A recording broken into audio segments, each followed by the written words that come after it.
nahihirapan ako eh. Oh, ang lalim dito nga. Nakakatakot.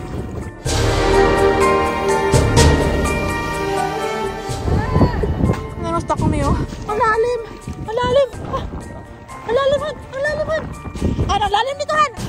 Ayoko na. Pagod na ako han. Pagod talaga ako han.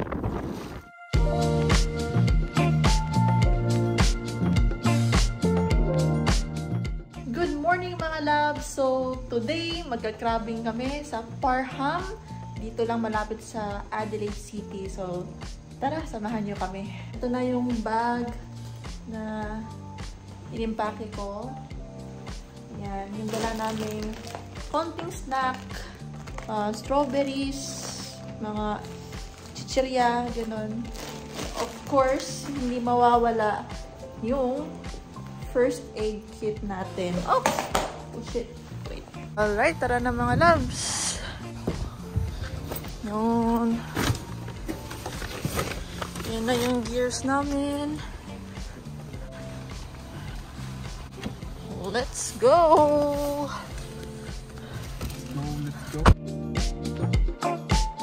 So yun na nga mga loves. Papunta na kami sa Parham, which is around 60 kilometers from here, dito sa Adelaide kung saan kami nakatira. Ayan, kasama ko yung husband ko, yung sister ko, saka yung boyfriend niya. Ayan. So ang mangyayari, magka-crabbing kami doon. Pero yung raking na style. So yung last time kasi na nag-crabbing kami sa Brighton, ano siya, yung netting, tawag ba doon netting? Yung tipong tinatapon sa tubig. Tapos hihintay ka na lang na matrap yung crab sa loob. Pero ito, kakaiba siya, raking. So makikita nyo mamaya kung paano siya gawin. So this is my first time, pero yung husband ko is palagi na itong ginagawa dati pa kasama yung kapatid niya. So ayun, excited. And pagpasensyahan nyo na yung mga mukha namin, haggard over sosa. Kasi nga 6 AM kami nagising. Yung plano kasi dapat is dapat 6 aalis na kami. Pero nung ginugel namin, high tide pa pala yung 6 AM. And maglo-low tide na doon sa Parham at around 10 to 11 AM. So ngayon, the time is 10 to 11. So sakto lang. Okay. Yeah.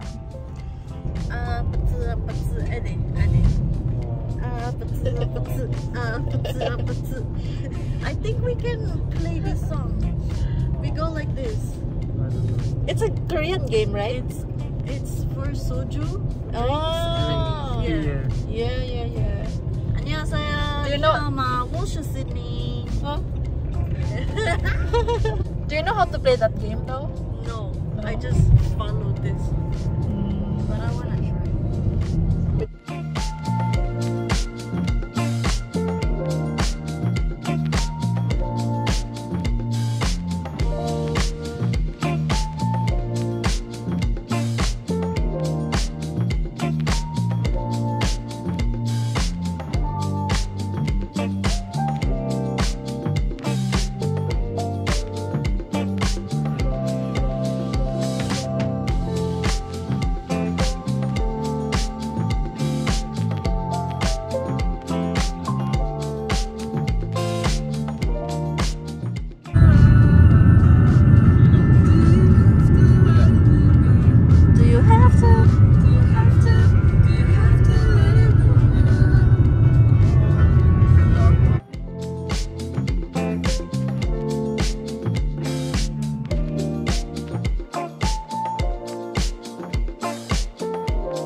Tide. Let's go, Eddie. Come on! Woohoo!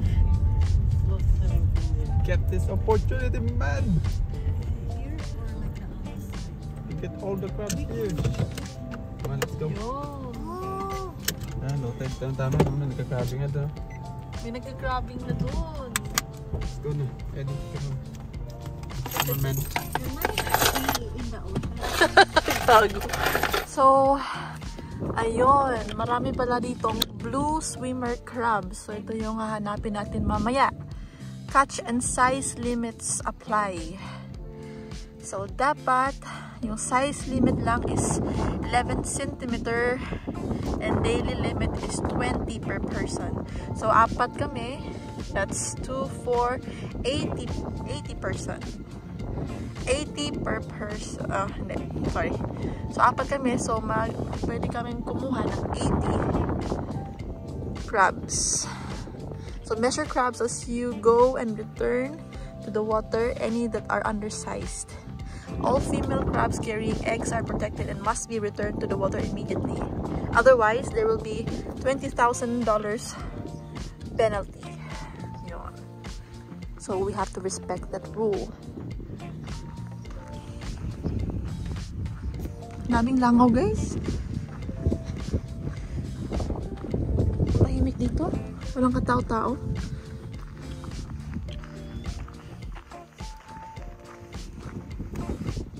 Ready na siya sa kanyang Converse. Talagang bumili pa siya kahapon ng bagong shoes for $10 sa Kmart. Dedication.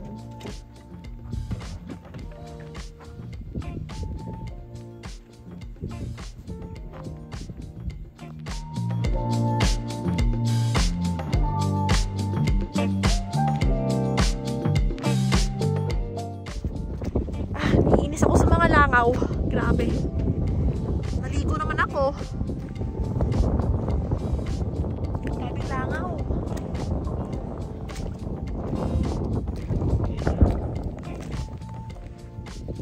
Ang layo ng dagat. Ang layo dun pa, oh. Siguro may mga 700 meters ang layo. Grabe yung low tide. Tingnan mo, mga ilang meters to papunta dito sa dagat. Ang mga 500 o. Or 700 yun.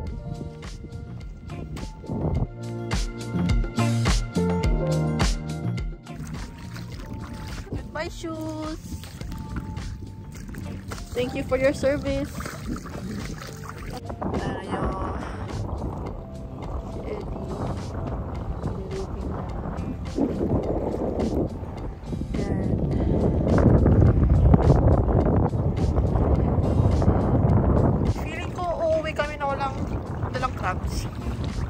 Pero at least nakapag-vlog. Almost been an hour, but wala pa rin nagkuha. And naantok na ako. Gusto ko na lang umiga dito sa container na nalala ko ngayon. Dapat pala nagdala na lang ako ng salbabida para habang nagre-rake ka dyan ng crabs, ako naman sakay-sakay lang ng salbabida, diba? Habang nag-i-enjoy. Sarap ng hangin. Alam yung tipong mapapaisip ko sa mga utang mo. Utang. Utang pala. Kala ko mga life. Mga life. Gutom na ako mga laps. Gusto ko ng lechon. Lechon! Gusto ko lechon baboy. Nag-crave ng lechon baboy pero nandito. Dito nagka-crabbing.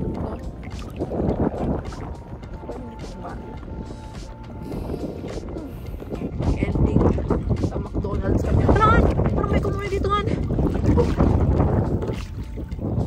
Natakot ako dito. Ano mo yung ang soft ng sand. Apak mo talaga ang langit na yung depth niya. Depth! Pero sige lang.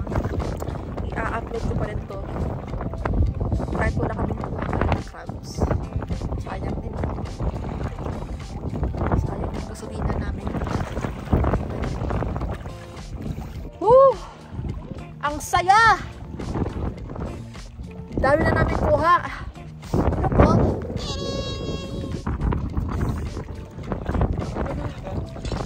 Ayun! Wait!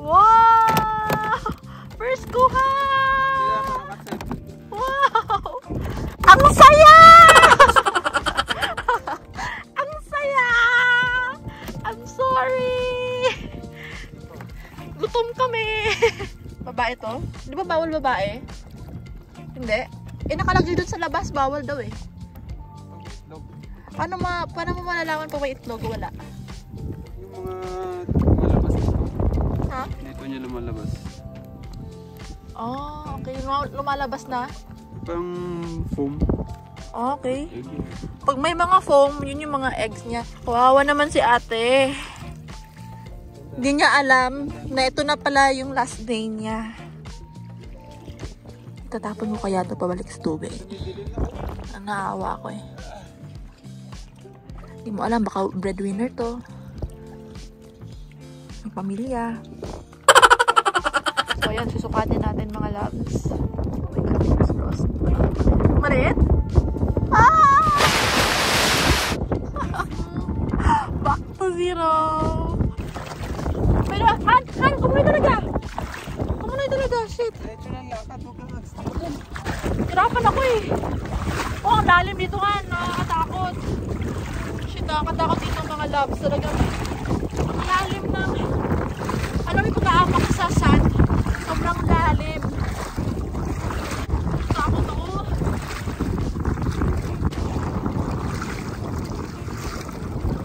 Kaya kayo, kung mag-traveling kayo, huwag nyo mag-traveling isa.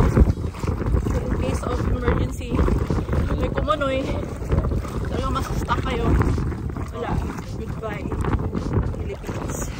Stuck na siya sa kumunoy. Yun yung sinasabi ko, sobrang lalim ng sand. Kaya ang hirap.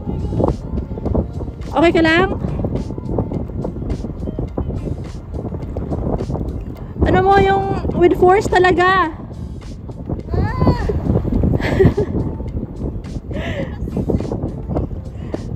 Yan, ikaw na yung little shoot. Maliit. Parang maliit. Pa rin. Ano ba yan? Ah! No!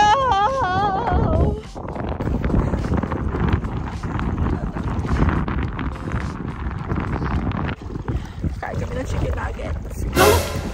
Ah! Nandito na naman tayo. Halika dito.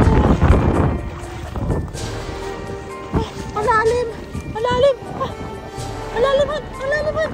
Ay! Ano? Lalim dito, Han! Ayoko dito! Ba't dito tayo dumaan?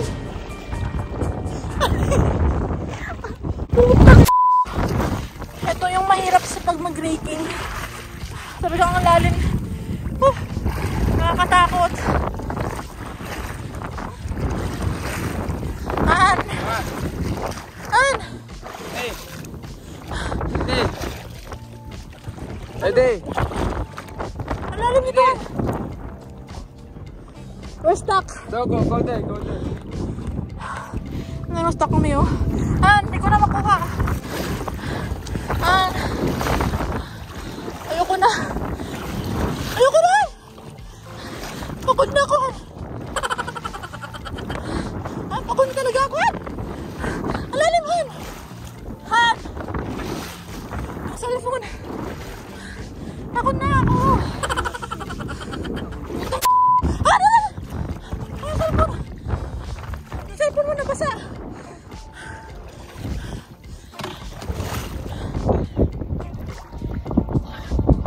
Nala ko dun ah. Grabing exercise. Grabe taga. Yung alam mo pag-apak ko sa sand, talagang abot siya ng tuhod. Mas tuhod pa. Ayoko na dyan. Han! Ayoko na, Han! Yun!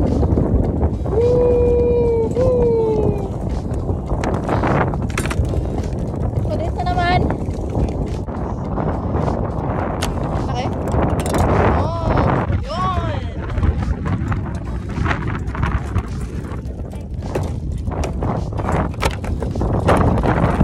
Partner na sila. Yun!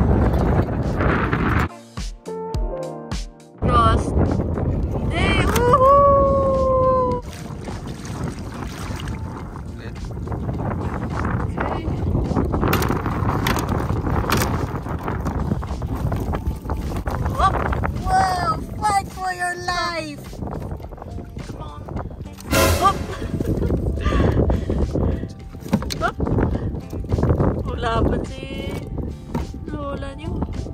What's this? So, ayun mga labs, umuwi kami na walang huli. Meron naman. Naka-3 kami. At least meron. So, ang mangyayari ngayon, pupunta kami sa McDonald's! McDonald's pala yung ending, no? Wala eh. Gutom na kami. Hindi kami nakapag-lunch. Importante talaga na prior to crabbing, dapat tingnan nyo muna yung weather. Mas maganda pag mainit, summer, tapos hindi masyadong windy. Kasi pag hindi masyadong windy, it means yung tubig ng dagat, yung tubig is basa. Ano sasabi niya? Ano daw? Hindi guys. Pag hindi masyadong windy, natural, yung wala masyadong alon, di ba? So, pag wala masyadong alon, doon, maraming crabs doon. At mas makikita mo yung crabs. Yan.